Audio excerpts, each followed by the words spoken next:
Here's a wild bit of Mormon history. Joseph Smith and his followers dug into an ancient burial mound in Illinois. There, Joseph said he and his brethren discovered the skeleton of a man with a Lamanite arrow still lodged between his ribs. Then, Joseph Smith claimed to have a holy vision revealing that the skeleton was a white Lamanite, that the curse of dark skin had been lifted from him. His name was Zelph, and he was a chieftain, a man of God famous from New York's Hill Cumorah all the way to the Rocky Mountains. In reality, the remains belonged to an indigenous person who lived around 2,000 years ago, buried according to the sacred traditions of his people in a Hopewell burial mound. Joseph wrote to his wife Emma that the camp had been wandering over the plains of the Nephites, picking up their skulls and their bones as proof of the Book of Mormon's divine authenticity.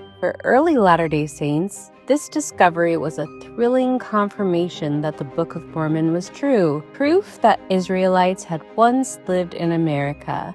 And in the 1800s, it fit into a popular mound builders myth, the race's belief that Native Americans couldn't have built the giant earthworks of the Midwest.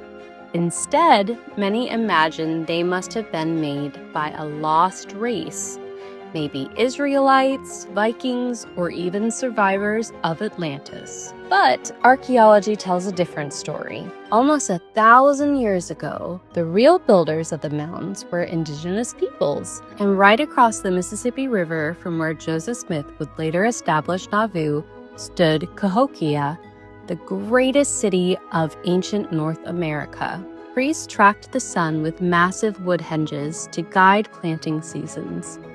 The city thrived on long-distance trade, copper from the Great Lakes, shells from the Gulf Coast, obsidian from the Rockies.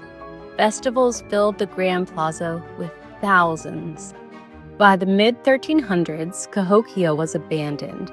The likeliest causes were a mix of the Little Ice Age, flooding of the Mississippi, and overuse of farmland.